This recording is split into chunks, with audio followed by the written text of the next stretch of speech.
नमस्कार. आजच्या व्हिडिओमध्ये मी तुम्हाला रथसप्तमीच्या दिवशी आवर्जून कोणती एक गोष्ट करावी जेणेकरून त्यामुळे आपल्याला सूर्यदेव प्रसन्न होऊन दीर्घायुष्य, आरोग्य, उत्तम तेज, संतती सुख, समृद्धी आणि यश प्राप्त होईल. रथसप्तमीच्या दिवशीची ही एक गोष्ट करण्याचे अनन्यसाधारण असे महत्त्व आहे.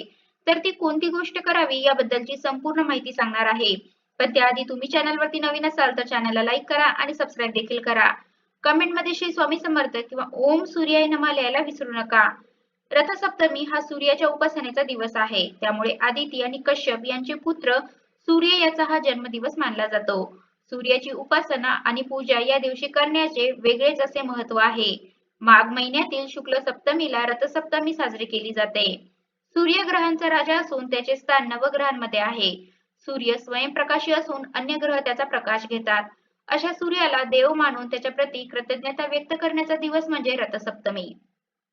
रथसप्तमीला भानुसप्तमी, अक्रसप्तमी, अचला सप्तमी किंवा आरोग्य सप्तमी असंही म्हटलं जातं.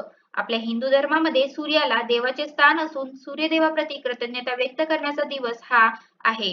सूर्य हा निसर्गातील सर्वात मोठा तारा असून तो स्वयंप्रकाशित आहे. शिवाय सर्व ग्रह आणि ताऱ्यासोबत तो अवघ्या विश्वाला स्वतःचा प्रकाश आणि उष्णतेने उजळून टाकतो. साहजिकच ज्याच्या सत्तेने सर्व निसर्ग चक्र सुरू आहे अशा या सूर्यदेवाची मनोभावे पूजा करण्यासाठी रथसप्तमी हा दिवस साजरा केला जातो. साहजिकच सूर्यनारायणाची उपासना करण्यासाठी रथसप्तमी साजरी केली जाते. रथसप्तमीच्या दिवशी सूर्याचा जन्म झाला आणि सर्व ब्रह्मांड उजळून निघालं. सूर्यदेवाचे सामर्थ्य तर सर्वांना माहिती आहेच.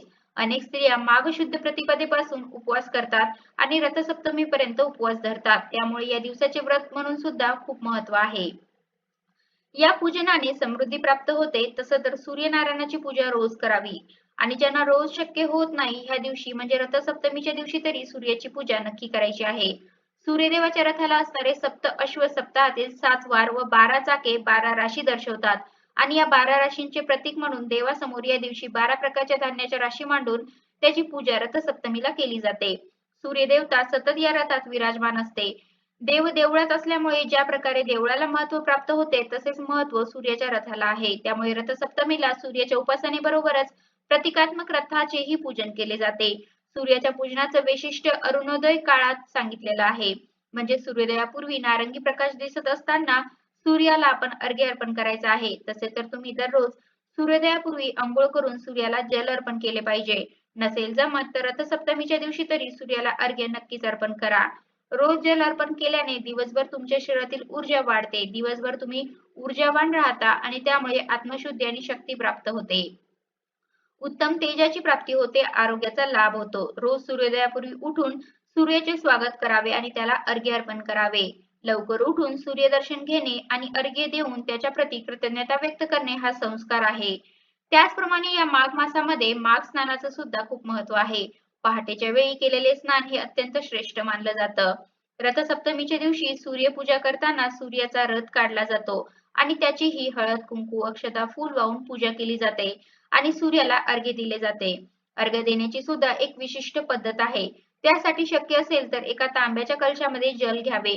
त्यात लाल गंध म्हणजे कुंकू टाकावे, लाल फूल टाकावे, लाल अक्षता टाकावे आणि पूर्वेकडे तोंड करून आपले हात उंचावून ते जल आपण सूर्याला अर्पण करू शकता. त्यावेळी सूर्य मंत्राचा जप करावा. ओम सूर्याय नमः, ओम सूर्याय नमः किंवा ओम आदित्याय नमः, ओम आदित्याय नमः किंवा तुम्ही सूर्याची 12 नावे पण घेऊ शकता. हे अर्घ्य अर्पण करत असताना कलशातून जे जेल खाली पडत असतं त्यामधून आपल्याला सूर्याला नजरेनं बघायचं असतं. सूर्याला जे जल अर्पण करत असतो ते जल अर्पण करत असताना जलाची जी धार असते ती लाईन असते त्यामधून जी सूर्यकिरणे क्रॉस होतात ती आपल्याला आरोग्यवर्धक मानली जातात. त्याचं अत्यंत श्रेष्ठ फळ आपल्या डोळ्यांना आणि चेहऱ्याला अनुकूल असतं. म्हणजे त्या पाण्याच्या धारेमधून आपल्याला सूर्याकडे बघत अर्घ्य अर्पण करायचं आहे. याने डोळ्याची ज्योत वाढते, शरीरात ऊर्जा निर्माण होते आणि जरी कोणत्याही कारणाने सूर्य दिसत नसेल तरी पूर्व दिशेकडे तोंड करून अर्घ्य अर्पण करू शकता. रथसप्तमीला जागतिक सूर्यनमस्कार दिन ही मानला जातो. त्यामुळे या दिवशी सूर्याची 12 नावे घेत सूर्यनमस्कार घातल्यास आपले आरोग्य उत्तम राहते आणि शरीर सुदृढ बनते. शक्य झालं तर आपण दररोज सूर्याची उपासना करावी आणि जर आपल्याला शक्य झालं नाही तर रथसप्तमीच्या दिवशी मनोभावे तुम्ही सूर्याची उपासना करा, पूजा करा. असे केल्यामुळे सूर्यदेव प्रसन्न होऊन तुम्हाला दीर्घायुष्य, उत्तम आरोग्य, उत्तम तेज, संतती, समृद्धी आणि यश मिळेल. रथसप्तमीच्या दिवशी पहाटे स्नान करून सूर्यदेवाची आराधना केल्यामुळे सर्व रोग आणि पापातून मुक्तता मिळते अशी मान्यता आहे. शिवाय पुत्रप्राप्तीसाठी, निरोगी आरोग्यासाठी, संपत्तीसाठी आणि सौभाग्यासाठी देखील तुम्ही सूर्यदेवाची आराधना करू शकता. सूर्यदेवाचं किती अनन्यसाधारण असं महत्त्व आहे. रथसप्तमीची एक छोटीशी कथा आहे. श्रीकृष्णाचा मुलगा शांब याला स्वतःचा खूप अभिमान होता. एकदा दुर्वास ऋषी श्रीकृष्णाला भेटायला आले होते. दुर्वास ऋषी हे अत्यंत रागीट स्वभावाचे होते. हे श्रीकृष्णाच्या मुलास माहिती नव्हते. दुर्वास ऋषी हे खूप दिवसाच्या तपानंतर श्रीकृष्णास भेटायला आले होते. दुर्वास ऋषी यांचे शरीर तपामुळे कमजोर झाले होते. तेव्हा हे बघून शांब त्यांना हसले. हसण्याचे कारण कळल्यावर दुर्वास ऋषींना त्याचा अतिशय राग आला आणि त्यांनी त्याला शाप दिला की तुझे शरीर कुष्ठरोगी होईल. आणि तसे घडले सुद्धा आणि अनेक वैद्यांनी त्यांच्यावर उपचार केले पण काहीही फायदा झाला नाही. तेव्हा श्रीकृष्णाने त्याला सूर्याची उपासना करण्यास सांगितले आणि वडिलांची आज्ञा मानून शांब याने सूर्य आराधना केली, उपासना केली आणि काही दिवसांनी त्याचा रोग बरा झाला. अशा या सूर्याला देव मानून आपण त्याची उपासना, आराधना नक्की केली पाहिजे. त्यामुळे रथसप्तमीच्या दिवशी तरी सूर्याला अर्घ्य अर्पण करण्याचे अनन्यसाधारण असे महत्त्व आहे. आणि शेवटी हात जोडून मनोभावे सूर्यदेवाला प्रार्थना करा की हे सूर्य देवता तुझ्यासारखे तेज आम्हाला दे आणि आमच्यावर तुझी कृपादृष्टी कायम असू दे अशी मनोभावे प्रार्थना करा. तर अशा प्रकारे येणाऱ्या रथसप्तमीला तुम्ही सुद्धा सूर्यदेवाची आराधना, उपासना, पूजा नक्की करा.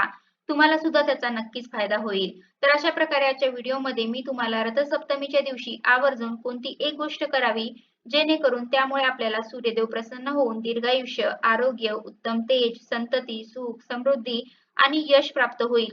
रथसप्तमीच्या दिवशीची ही एक गोष्ट करण्याचे अनन्यसाधारण असे महत्त्व आहे. तर ती कोणती गोष्ट करावी याबद्दलची संपूर्ण माहिती सांगण्याचा प्रयत्न केला आहे. कसा वाटला तुम्हाला माझा आजचा व्हिडिओ कमेंट करून नक्की सांगा. धन्यवाद.